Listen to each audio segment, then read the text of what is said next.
Gold, trusted gold buyers. మీరు తాకట్టు పెట్టిన బంగారాన్ని విడిపించి ఈ రోజు ఉన్న మార్కెట్ ధరకు ఇంట్లో రియాక్షన్ ఏంటి? మా ఇంట్లో వాళ్ళు పక్కన అంటే ఫస్ట్ టైం కదా, ఫస్ట్ టైం అంటే వీళ్ళకి నా అచీవ్మెంట్స్ అన్నీ కూడా దే ఆర్ గుడ్.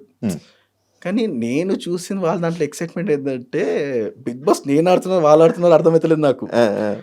అంటే నెంబర్ ఆఫ్ థాట్స్ ఉంటాయి వాళ్ళకి. ఇక్కడ లోపల ఏం జరిగిందో ఎవరికి తెలియదు, నాకే సరిగా తెలియదు.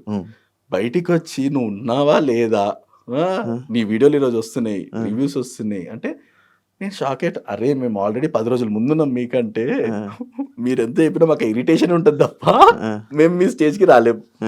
సింపుల్ ఒకటే చెప్పా, ఎపిసోడ్స్ చూస్తూ ఎంజాయ్ చేయండి. నేను కనిపించారా హ్యాపీ ఫీల్ అయ్యండి, రీచ్ ఎలా ఉందో చూసుకోండి అంతే. అంతకు మించి నువ్వు క్వశ్చన్ అడిగినా కూడా నేను ఆన్సర్ చేయలేను, ఎందుకంటే నాకేం తెలియదు కాబట్టి. అంతే కదన్నా. ఇంకా మళ్ళీ వచ్చే ఛాన్సెస్ ఉన్నాయంట. తెలీదు అన్న, అది ఏం చెప్పారు నీకు? ఏం చెప్పలేదు. ఎలిమినేట్ అయిపోయారు. Elimination is done, you are done. దాని తర్వాత మళ్ళీ అసలు ఎవరు వచ్చి మాట్లాడేది కూడా లేదు. నన్ను మళ్ళీ తీసుకుంటే ఒక ఫుల్ స్టాప్ అయిపోయిందన్న. మళ్ళీ తీసుకుంటే అదృష్టమే అది. అంటే మేబీ పబ్లిక్ నిజంగా కావాలి అనుకుంటే, నిజంగా ఓటింగ్ ఉంది అనుకుంటే దే విల్. ఇప్పుడు నువ్వు ఓటింగ్ లో ఉంటావా? ఓటింగ్ ఉండదు, ఎందుకంటే ఓటప్లు ఇచ్చాను, ఓటప్లు సంపాదించాను కదా. ఓటప్లు ఇచ్చినా కూడా బట్ ఈ 5 ఎపిసోడ్స్ అయితే ఉంటాయి కదా, దాని ఓటింగ్ అన్నా ఉంటుంది కదా. సో అదే చెప్తున్నా, దర్ ఇస్ నో క్లారిటీ. ఇప్పుడు మాకు కానీ వాళ్ళకి కానీ మాకు ప్రాపర్ ప్రోటోకాల్ అనేది మేము ఉంటామా లేదా అనే సెకండరీ. బట్ నేను జర్నీ ఎంజాయ్ చేశాను, షూటింగ్ అంత లొకేషన్ వెరీ హ్యాపీ. అంటే సెలబ్రిటీస్ తోటి ఇప్పుడు నవదీప్ గారు కానీ ఐ ఫెల్ట్ వెరీ హ్యాపీ. తను మాట్లాడినప్పుడు కానీ, నన్ను అప్రిషియేట్ చేసినప్పుడు కానీ, అభిజిత్ గారిని రిటర్న్ నా కోసం స్టేజ్ దిగి వచ్చి when I did those, I have beautiful memories. నేను ఇప్పుడు అవి షేర్ చేయను. You will wonder actually, Prasanna ఇన్ని చేయగలుగుతాడా అంటే. నా అన్ని టాలెంట్స్ ఏవైతే ఉన్నాయో మీకు కనిపిస్తుంటాయి. ఒక్కొక్క సిచ్యువేషన్స్ లో ఏం చేయలేడు కాదు, అన్నీ చేయగలదు. సో నేను ఎక్కువ ఎక్స్పెక్టేషన్స్తో వెళ్ళలేదు కాబట్టి వస్తే నా అదృష్టం, కాకపోతే ఇంకా ఐఎమ్ హ్యాపీ విత్ దిస్. చలో at least few people are there who are enjoying me అనేది నాకు అనిపిస్తుంది. అది అంటే ఎవరి పర్స్పెక్టివ్ వాళ్ళకి ఉంటుంది అన్న. ఇప్పుడు 45 మెంబర్స్ వచ్చారు స్టేజ్ మీదకి. జడ్జిమెంట్ ఎలా ఉందంట? రైట్ వేలో తీసుకున్నారని అనుకుంటున్నావా? రైట్ వే అన్న, అదైతే 100% sure that's a right way. ఎందుకంటే నాకు తెలిసి పాత అన్ని కూడా మైండ్లో పెట్టుకునే they took a proper judgment. అంటే ఎవర్ ఫిట్ యువర్ నాట్ అనేది. అంటే ఇది ఒక్కదాంతో అయిపోలేదు, సెకండ్ ఛాన్స్ కూడా ఇచ్చారన్న. ఇప్పుడు ఒకదాంతో ఫైనల్ చేయలేదు ఎవరిని.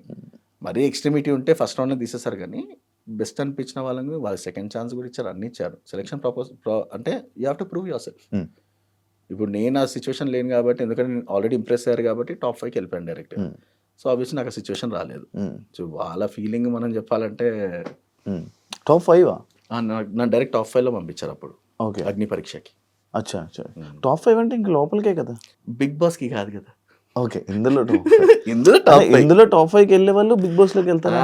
అది రాంగ్ క్యాలిక్యులేషన్ కాదా? అట్లా అనుకుంటే ఎప్పుడో కాలు మీద కాలు వేసుకొని అలా కూర్చుంటుండే, అట్లా కాదు కదా. అంటే you impress there, but you have to impress in the game also. ఎందుకంటే వాళ్ళు ఏ పరంగా చూస్తే నాకు తెలియదు, నాకు నా పరంగా I have given my best అని నా ఫీలింగ్ ఉండే. వాళ్ళ పరంగా వాళ్ళకి ఏం నచ్చలేదని నేను జడ్జ్ చేయలేను కావాలని, ఎందుకంటే వాళ్ళు చెప్పింది రైట్. That's it. బిందుమాధవి విషయం వస్తే, అండ్ మాస్క్ మ్యాన్తో నువ్వు మాట్లాడావా? మాట్లాడా mask man conversation and Bindu Madhavi conversation చూసావా ఎపిసోడ్? ఇప్పుడు మీ ఎపిసోడ్లో చూసుకున్నావా? నేను యాక్చువల్లీ ఫార్వర్డ్ చేసి చూసాను, ఎందుకంటే నైట్ రిలీజ్ కదా, 12 o'clock రిలీజ్. ఇప్పుడు బేసికలీ ఇన్స్టాగ్రామ్లో వస్తుంది, అదే ఫాలో అవుతాను వాట్ ఆల్ హస్ హ్యాపెండ్. నేనైతే ఇప్పుడు నైట్ అన్ని ఎపిసోడ్ చూడగా నా ఎపిసోడ్ చూసి పడుకున్నా నేను. అంటే ఇప్పుడు ఏదైనా మీరు మీ ఎపిసోడ్ చూసుకుని ఆపేస్తావా? లేదు, ఐ సీ ఎవ్రీథింగ్. కానీ నాకు అంత టైం దొరకలేదు ఈరోజు. ఇప్పుడు నేను మార్నింగ్ నైట్ 12 అయిపోయింది రిలీజ్ అయ్యేసరికి, నేను చూసాను, పేరెంట్స్తో కొంచెం టైం స్పెండ్ చేసి నేను పడుకున్నా. లేటర్ ఆన్ నేను అన్ని ఎపిసోడ్ చూడడానికి టైం దొరకలేదు ఈరోజు యాక్చువల్లీ.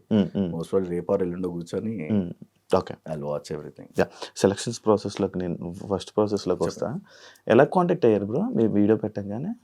లేదు, direct Zoom call same process.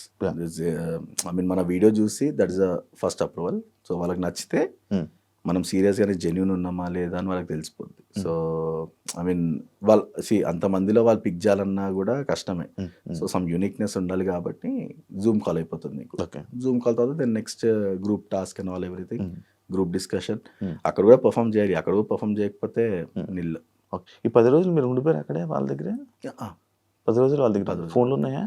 Phone లేవు బ్రో మా దగ్గర. ఇప్పుడు అర్థమైందా బిగ్ బాస్ లో ఉన్న దగ్గర ఫోన్లు కానీ ఉండవు? అదొక అడ్వాంటేజ్ బ్రో, అదొక అడ్వాంటేజ్. యాక్చువల్ నేనేంటంటే బిగ్ బాస్ లో ఉన్న వాళ్ళ దగ్గర ఫోన్లు వాడతారు అంటే కామన్, అస్సలు ఫోన్లు వాడతారు అని అంటుంటారు కదా, అర్థమైందా అని ఛాన్సే అడుగుతున్నా. లేదు బ్రో. ఇప్పుడు ఫోన్ ఇచ్చేది ఉంటే నువ్వు ఇక్కడిక్కడ పబ్లిసిటీ అక్కడక్కడ స్టార్ట్ అయిపోద్ది. ఇంకోటి ఏంటంటే దట్స్ ద బెస్ట్ థింగ్. నువ్వు పర్సన్తో ఇంటరాక్ట్ అవ్వాలంటే ఫోన్ ఉంటుంది నీ దగ్గర. ఫోన్ ఉంటే నువ్వు వాడి గురించి నువ్వు ఏం తెలుసుకుంటావు బ్రో? ఏం తెలుసుకోలేవు.